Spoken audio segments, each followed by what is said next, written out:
Hello student, today we are going to learn ratio and proportion. What is the meaning in Marathi? Ratio, गुणोत्तर, proportion, प्रमाण. गुणोत्तर आणि प्रमाण याचा अभ्यास आपण या व्हिडिओमध्ये करणार आहे. First we see what is the meaning of ratio.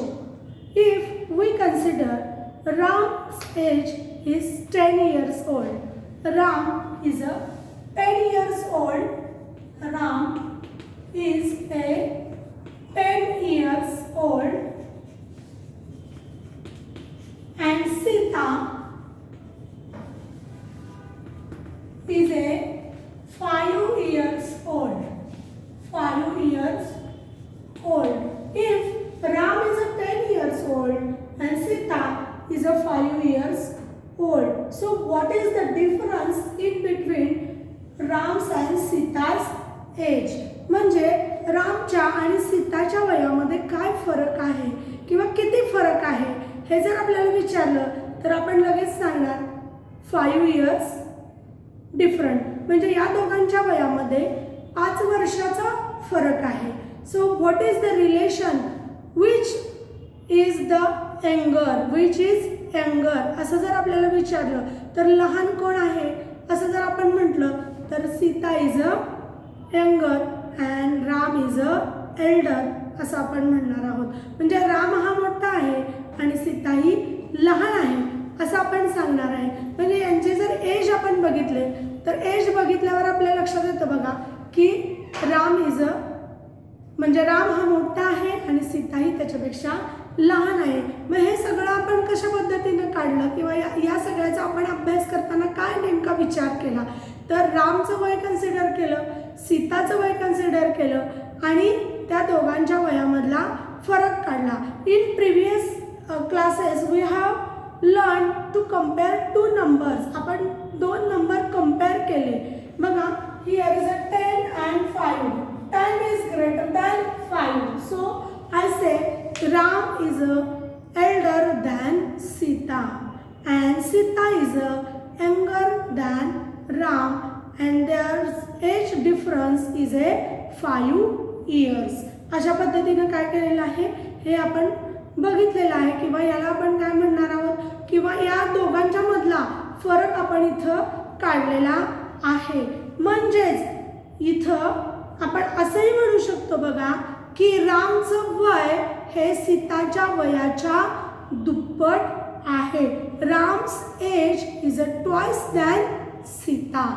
Twice than Sita म्हणजे रामचं वय हे सीताच्या वयाच्या दुप्पट आहे. म्हणून आपण इथं फरक लिहिताना काय लिहिणार आहे 5 1 जा 5, 5 2 जा 10 म्हणजे देअर रेशो इज 2:1 किंवा सीताचं वय हे रामच्या निम्म आहे. Here is a Ram's age, रामचे वय and this one is a Sita's age. रामचे वय 10 आहे, सीताचे वय 5 आहे.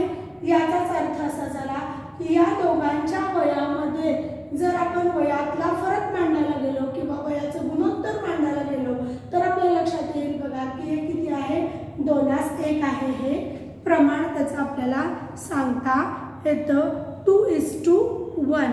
हे लिहिताना किंवा म्हणताना आपण काय म्हणायचं आहे 2:1. 2:1. दिस इज व्हेरी इम्पॉर्टंट. हे आपण आतापर्यंत म्हटलेलं नाही किंवा अभ्यासलेलं नाही. हे याचं वाचन कसं करणार आहे आपण 2:1. 2:1. So Ram's age, Ram is a 10 years old, Sita is a 5 years old. Then how can we make explanation of their ages? किंवा या दोघांच्या एजचा विचार जर आपण केला तर आपण कोणती कोणती विधानं मांडू शकतो बघा की राम हा सीतापेक्षा 5 वर्षांनी मोठा आहे किंवा सीता ही रामपेक्षा 5 वर्षांनी लहान आहे किंवा त्या दोघांच्या वयाचं गुणोत्तर 1:2 आहे. म्हणजे हा 2 वर्षाचा असताना ती 1 वर्षाची असणार आहे. अशा पद्धतीने आपण काय करणार आहोत की एखाद्या संख्येचं इथं गुणोत्तर आपण मांडणार आहोत. आता याच्यामध्ये आपण जर बघितलं तर आपल्याला अनेक पद्धतीचं उदाहरणं आपल्याला रोजच्या आयुष्यामधली देता येतात की त्याला कशाला गुणोत्तर म्हणायचं किंवा कशाला प्रमाण म्हणायचं. तर गुणोत्तर आणि प्रमाण हे एकमेकाशी रिलेटेड असलेल्या गोष्टी आहेत. Ratio and proportion. आता आपण साधं उदाहरण घेतलं की घरामध्ये आई इडली करत असते. जेव्हा ती इडली करत असते तेव्हा ती 4 वाट्या तांदूळ घेते. 4 वाट्या तांदूळ घेतल्यानंतर त्यात 2 वाट्या उडदाची डाळ घालते आणि मग ते भिजत घालते. तर आपण आई सांगताना जर आपण प्रमाण बघितलं तर काय म्हणते आई की इडलीचं प्रमाण 4:2 आहे किंवा 1:2च आहे. ते पण लक्षात घ्या. म्हणजे जर का मी 4 वाट्या तांदूळ घेतले तर 2 वाट्या मी डाळ घेणार आहे. म्हणजे तांदळाच्या निम्मी डाळ घ्यावी लागते. तर त्याचं प्रमाण सांगताना आई काय म्हणणार की ते निम्म प्रमाण असतं. म्हणजे हे आपल्या रोजच्या आयुष्यामध्ये असणाऱ्या गोष्टी आहेत किंवा रोजच्या जीवनामध्ये आपण हे गुणोत्तर आणि प्रमाण अभ्यासत असतो. लक्षात घ्या. आता वर्गामध्ये आपल्या बसलेली खूप मुलं असतात. आपली पटसंख्या असते 50. टोटल क्लास नंबर किती आहे 50. There is 30 boys and 20 girls. 30 boys and 20 girls. Then what is the ratio of boys to girls असा जर प्रश्न विचारला तर आपण काय म्हणणार 3:2. 3:2 असं म्हणणार. कारण का बॉयजची संख्या आहे 30, गर्ल्सची संख्या आहे 20. म्हणजे या दोघांचं जर आपण रेशो काढायचं ठरवलं तर तो रेशो आपण काय करू शकतो अशा पद्धतीनं काढू शकतो.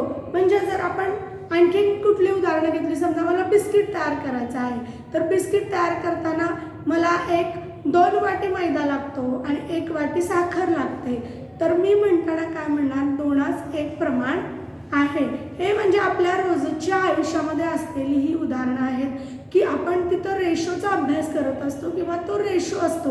फक्त फरक एवढाच असतो की आपण तो गणिती रूपाने अभ्यासलेला नसतो, त्यामुळे आपल्याला तो लक्षात येत नाही. पण जेव्हा आपण ते गणिती रूपाने सोडवतो तेव्हा आपल्याला लक्षात येतं की अरे हे तर आपल्या रोजच्या आयुष्यामध्ये असलेलं गणित आहे. इतकं सोपं आहे हे. म्हणजे तुम्हाला असं नको वाटायला की हे चिन्ह काय आहे. तर हे 2:1 याला काय म्हणायचं आहे 2 म्हणायचं आहे. 2:1 याला 2 म्हणायचं आहे. 2:1 असंच याचं वाचन करायचं आहे.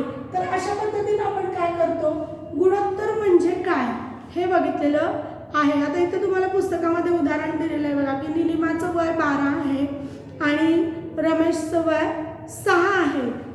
निलिमा's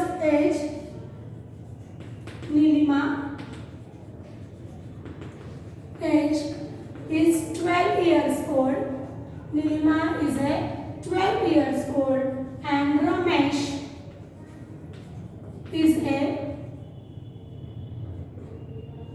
Ramesh's age is 6 years. So they asked us what is the ratio Nilima's age to Ramesh. Then how can we find? Here is 12 and 6. 6 1s are 6, 6 2s are 12. 2:1. 2:1. अशा पद्धतीने काय होणार आहे आपण या दोघांच्या सुद्धा वयाचा रेशो सांगणार आहोत. आता आपण क्रिकेटची मॅच बघतो तर क्रिकेटचे आपण कंपॅरिझन बघितलेलं आहे. In 5th standard we studied about comparison. Then आता इथं आपण जर का 4 बॉलरचा विचार केला क्रिकेटच्या मॅचमध्ये तर त्याच्यामध्ये आपण बघतो की श्रीसंतनं किती धावा दिलेत तर 45 दिलेत, अमक्यानी 40 दिलेत, त्यांनी दिलेत. म्हणजे अशा पद्धतीचं ॲनालिसिस जेव्हा आपण करतो तेव्हा आपण त्याचा रेशो काढतो तेव्हा मग आपल्या लक्षात येतं की अरे नाही ह्यांनी जास्त दिलेत, त्यांनी कमी दिलेत किंवा आणि कोणी किती काढलेत. अशा प्रत्येक डेली यूजमध्ये आपल्याला या रेशोचा उपयोग होतो. लक्षात घ्या. त्या पद्धतीनं आपण रेशो म्हणजे काय हे बघायचं आहे. आता इथं सपोज आपण आणखी एक उदाहरण घेऊया म्हणजे आपल्याला रेशो म्हणजे काय हे समजणार आहे. What is the meaning of ratio लक्षात यायला पाहिजे. First here is a girls and flowers. Girls and flowers. First they give us here 3 and 12. Then 5. Then 32. And then 1. 3 girls and 12 flowers. Here is a 3 girls and 12 flowers. म्हणजे 3 मुलींना 12 फुलं दिलेली आहेत. याचा अर्थ काय आहे? एका मुलीला किती फुलं जातात हे आपल्याला काढावं लागेल. आता युनिटरी मेथड आपल्याला माहिती आहे, तर त्याच्यानुसार 3:12 3:12 म्हणजे 3 मुलींना 12 फुलं दिलेली आहेत. So, one girl have 4 flowers. One girl have 4 flowers. आता हे कसं काढलं मी? एका 3 मुलींना जर 12 असतील तर एका मुलीला किती येणार आहे? 3 4 जा 12. Here is a 4. आता आपल्याला हे लक्षात आलं की every girl have a 4 flowers. Every girl have a 4 flowers. And then ask us, मग 5 मुलींना किती जाणार? 5 मुलींना किती जाणार? जर एका मुलीला 4 असतील तर 5 into 4 that is equal to 20 flowers. 5 into 4 that is equal to 20 flowers. म्हणजे 5 मुलींना 20 फ्लॉवर्स दिलेले आहेत. जर 32 असतील फ्लॉवर्स दिलेले तर ते किती मुलींना दिले असतील हे आपण काढायचं. तर ते कसं काढणार आपण? 32 जर दिलं असेल तर आपण काय करणार आहे? 1:4. 1:4 हा रेशो काय आलेला आहे बघा आपला? 1:4. एका 1 गर्ल हॅव 4 फ्लॉवर्स. मग 32 जर असतील फ्लॉवर्स दिलेले तर ते किती मुलींना दिलेले असणार आहेत? 8 4 जा 32. 8 मुलींना ते 32 फ्लॉवर्स दिलेले आहेत आणि एका मुलीला 4 फ्लॉवर्स दिलेले आहेत. म्हणजे या उदाहरणावरून आपल्याला काय लक्षात येतं की हा रेशो जर आपण लक्षात घेतला 1:4.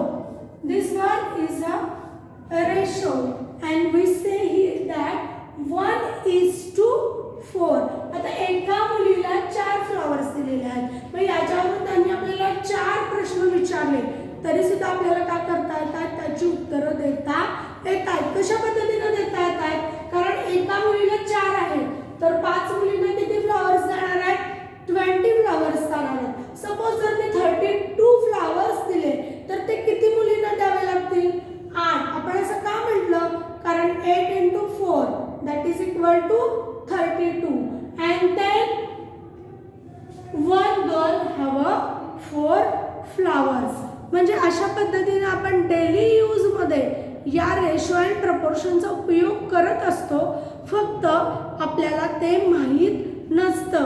आता आपण त्याचा अभ्यास करताना आपल्याला लक्षात येतं की नाही अरे हे मी रोज, कारण सपोज आपला बर्थडे आहे आणि वर्गामध्ये एक 50 मुलं आहेत, मग मी 100 चॉकलेट आणली तर साधं सोपं आहे की मी प्रत्येक मुलाला 2 चॉकलेट देणार आहे. अशा पद्धतीचं इथं सुद्धा आपण पटकन रेशो अँड प्रपोर्शनचा उपयोग करतो. फक्त आपण डेली यूजमध्ये जे करतो ते आपल्याला माहिती नसतं, ते समजावून घेण्याचा प्रयत्न करायचा आहे. फक्त सगळ्यात महत्त्वाची गोष्ट आहे की ही जी आपल्या रेशो अँड प्रपोर्शनची कन्सेप्ट क्लिअर झाली पाहिजे. कारण 5वी पर्यंत तुम्ही याचा अभ्यास केलेला नाही, तुम्हाला हा शब्द माहीत नाही की काय गुणोत्तर आहे, काय प्रमाण आहे, मग गुणोत्तर कशाला म्हणायचं, कशाचं कशाशी काढायचं किंवा कशा पद्धतीनं आपण त्याचं डिवायडेशन करायचं, भाग लावायचा. हे मॅडम असं काय करतात 4:1:4 किंवा 3 divided by 12 असेल तर 3 1 जा 3, 3 4 जा 12, 1:4